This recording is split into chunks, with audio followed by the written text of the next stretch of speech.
Okay, this is Friday morning, January 12th, 2024, AD or CE, whatever you prefer.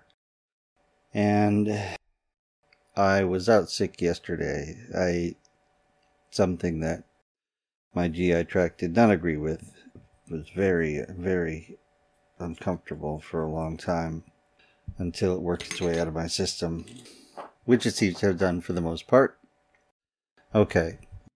Now, I sent myself a reminder, the idea of what I wanted to talk about this morning, although another possible subject reared its head in the middle, so I may digress on that, or I may just do a separate thing on that.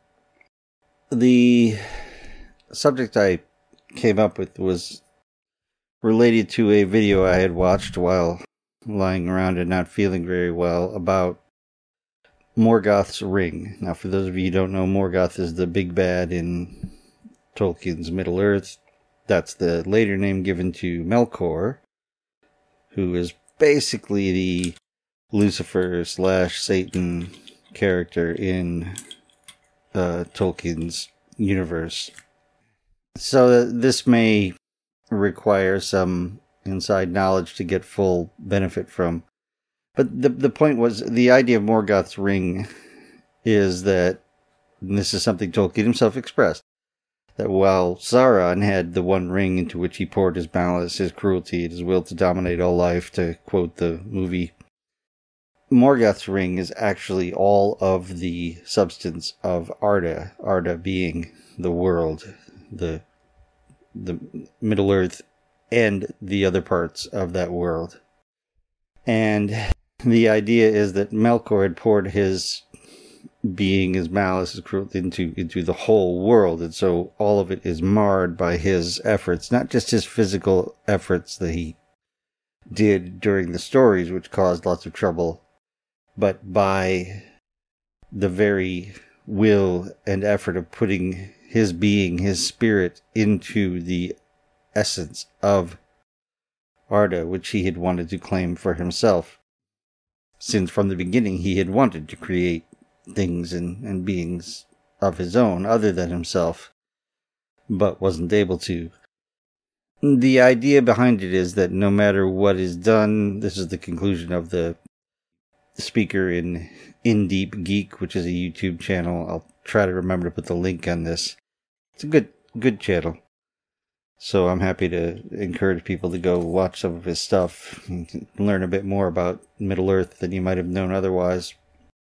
The idea that he came about was that basically, look, there's never going to be a way to eliminate Morgoth's effects on the world. You could destroy the ring and wipe out Sauron, but Sauron is tiny compared to Melkor Morgoth in an almost no comparison way, even though the direct effects of his efforts were more noticeable and more down to earth once Melkor was gone anyway. That the only way to sort of redeem everything would be, in the end, to destroy and remake Arda in accordance with Ilúvatar's original plan. And this goes very much along with the whole Christian story of the, revelation, the end of the world, the recreation of heaven and earth, and all of that stuff. It's not original to Christianity, and it's not isolated to Christianity, but probably more people in the world are aware of and familiar with it. I may be wrong about that. But the idea is that Morgoth, his influence on the world could only be changed by destroying and recreating the world free of that influence. And then everything would be redeemed, and everyone would be able to have a joyful life and the way that things were supposed to be, without the tendency towards evil and all that other stuff.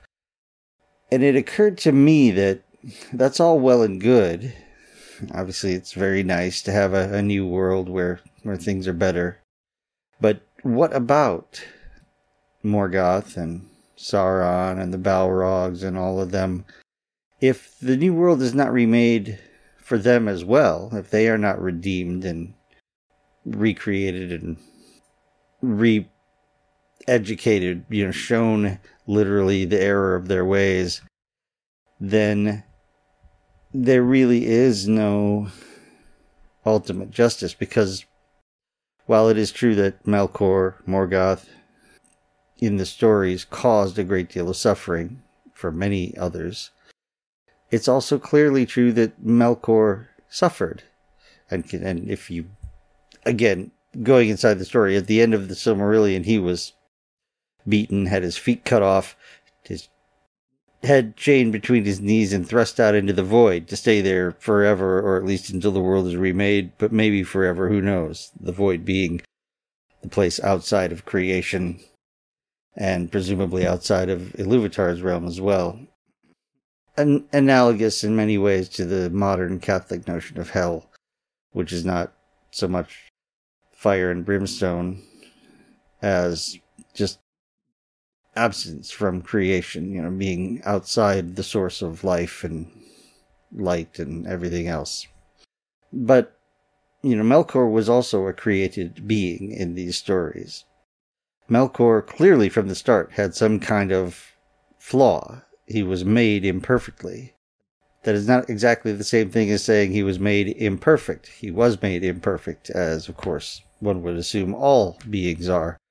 But he was badly built by Iluvatar in the sense that he was missing something. There was some neurodevelopmental disability, if you will, in his being that led him to not see things the same way as all of his fellow Ainur, as the other Valar, whatever you want to call them, and to feel something missing from the start. I mean, think about it. He's there in the beginning with all the other Valar, and he's missing something. There's some drive or urge that he feels that is unfulfilled. Imagine being a human that has desires or urges or sensory needs or whatever that are different from the average human, or maybe from every other human, in a fairly profound way.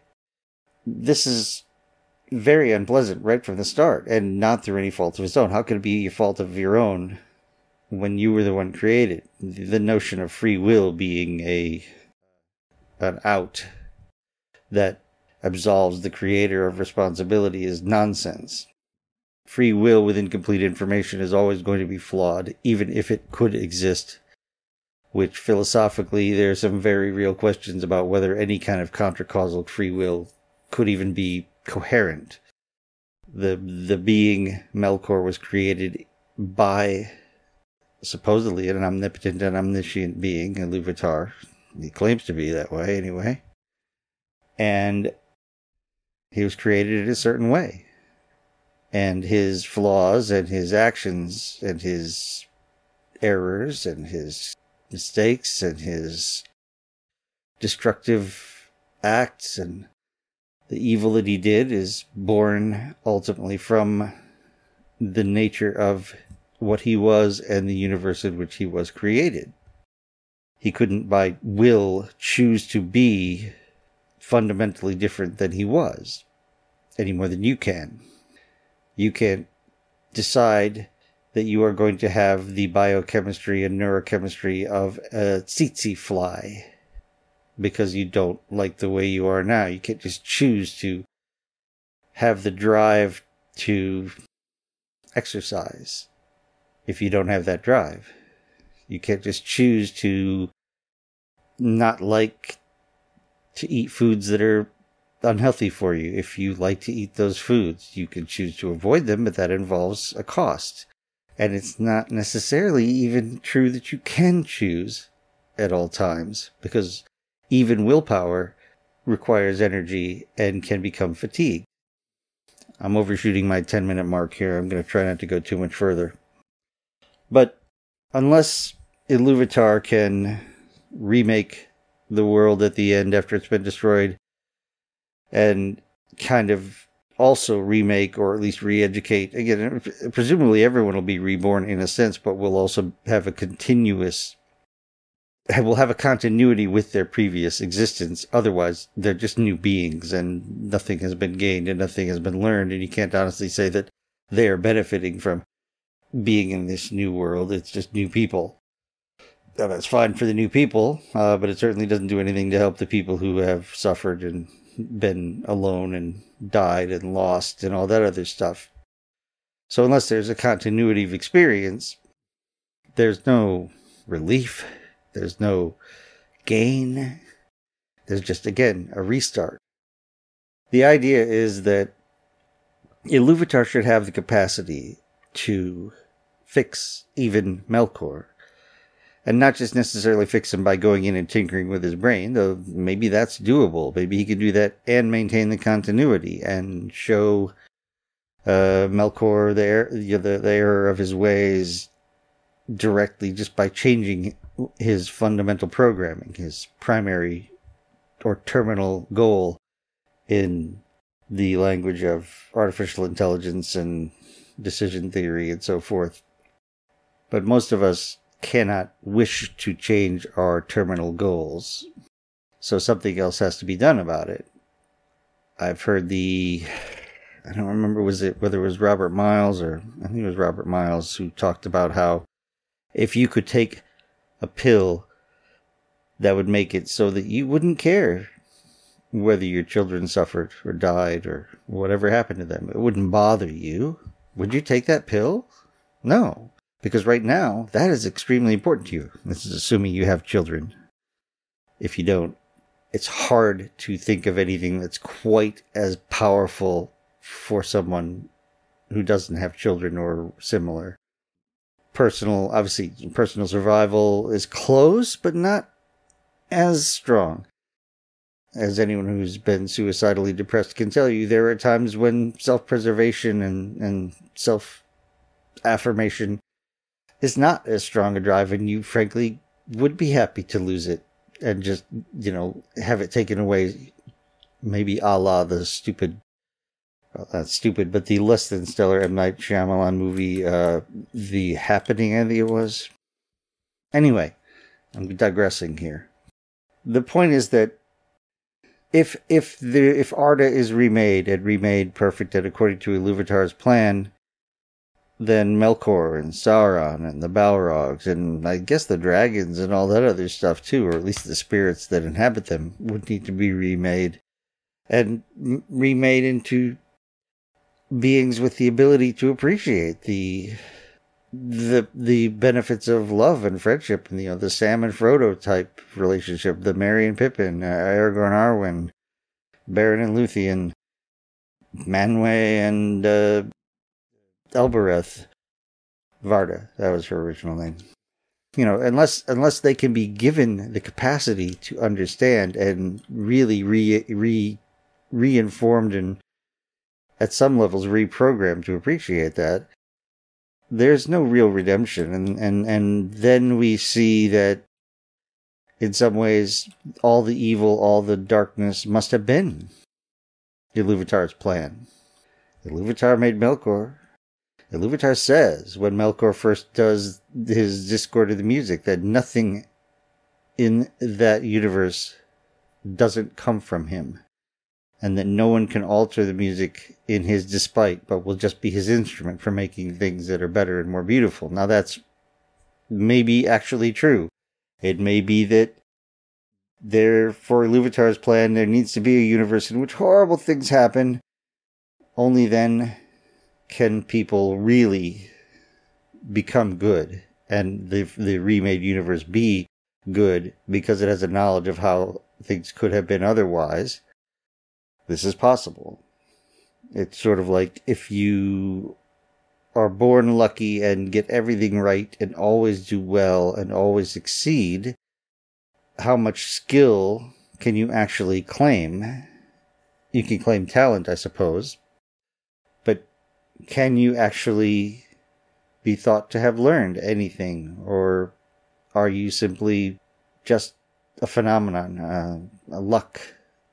That to some degree everything is luck, of course, so that's very, very possible, and I'm not saying it would be a bad state in which to be, but since only the infinite could possibly be error-free, and I'm not even sure if that's possible, mathematically, logically, then maybe it's necessary to have bad things happen and to learn. But unless Melkor, Sauron, all those guys can be redeemed, can be saved, can learn the error of their ways and honestly be given not just the chance, but the wherewithal to grow and improve, then it's all just primate dominance hierarchy displays this innate urge to punish others, which is an evolved urge that serves to help maintain coherence in, modest-sized tribal structures, and is there regardless of personal reasoning. But it's like many things in nature, it's a shorthand, it's an ad hoc, and it's built into the disgust systems that originally served merely to keep you away from feces and infected material and stuff. And so it was very much a revulsion and leads to judgmentalism and to blaming the being and to wanting to blame them and to wanting to punish them, even if they have seen the error of their ways and have improved. And this is ethically incoherent if what you're trying to do is make a better world and to redeem people. I mean, if anyone can be improved, then everyone should be able to be here. It's not really a new world, a new creation, a new, beautiful, brilliant, perfect place. And how perfect can it be if people can't learn even after it's remade? Can't grow, can't have disagreements. Maybe they could learn in the sense of having a more rational learning in the sense, but not actually getting all uptight and head up about it.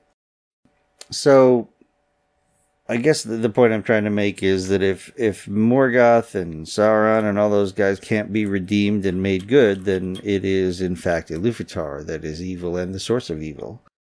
And Iluvatar himself makes it pretty clear, if you read between the lines, that he is indeed the source of evil, because everything comes from him. So, well, praise be to Iluvatar for the good stuff, but you know what? Hold him to account for the bad stuff. And maybe it is the best way, or maybe it's according to his plan, but just don't give him carte blanche on that kind of shit. It would be hard, of course, to be a Morgoth-type character and be redeemed. I think it would be hard, for instance, if someone had been a serial killer, a psychopath who had spent their life abusing and taking advantage of and harming and perhaps even killing other people, and they were cured because, of course, this is some dysfunction, or at least it is a function of their brain, and maybe they just didn't even have any connection or ability to care about other people. Presumably that's there, that can exist. Clearly there are plenty of creatures out there that don't care about other creatures, let alone humans, because they're just not built to. And it's possible for humans to be roughly that way. And if you were then cured, and the only thing that was cured was your ability to feel love and to connect and to recognize other people's pain and all that and to respond to it, it would be a painful process because you would have to somehow come to terms with the things you had done in the past. And hopefully other people would recognize that you're now different and not want to continue to punish you once you've been cured. But people are prone to want to do that. People hold grudges, but that's evil too. At least on this point of view. I don't know if I've actually gotten anywhere with this. I feel like I could go on and on and on, and it would make for a very tedious, probably, audio blog, because there's a lot more I could say about it, and I realize I'm already twice as long as I had meant for these things to go. And I haven't even gotten to that separate issue that was triggered by a snippet of a conversation between Bill Maher and Seth MacFarlane about believing scientists about things. Parenthetically here, you shouldn't believe them, but you should not presume to know more than they do about their bailiwick unless you make yourself an actual expert. And I don't mean just doing a Google search. At the very least, you should do a Google Scholar search and become a scholarly, individual. Try to understand where they're coming from and why. And if you can find the flaws in their arguments from the point of view of original research and reasoning, by all means, get into that. Otherwise, you're just forming an uninformed opinion, which you have the right to do, but which you should certainly not feel particularly self-righteous about. Because such opinions, as they say, are like assholes. Everybody's got them, and they're all full of shit. But if you couldn't even pass high school biology, maybe you shouldn't think that you're well informed about the nature of viruses and bacteria and medical care. Maybe you should try to learn more before passing any kind of judgment. But let's not get into that yet. I'll try to do that. Anyway, if people out there actually find this type of thing where I'm going on more at length interesting, let me know, please. If you have any response to it, any suggestions, any thoughts, I'd be welcome. They would be welcome. I would welcome them. I would be glad to hear them or read them, more likely. So by all means, leave comments on this on the blog. If and when I put it up as a quote-unquote video, leave a comment there. And thank you for listening.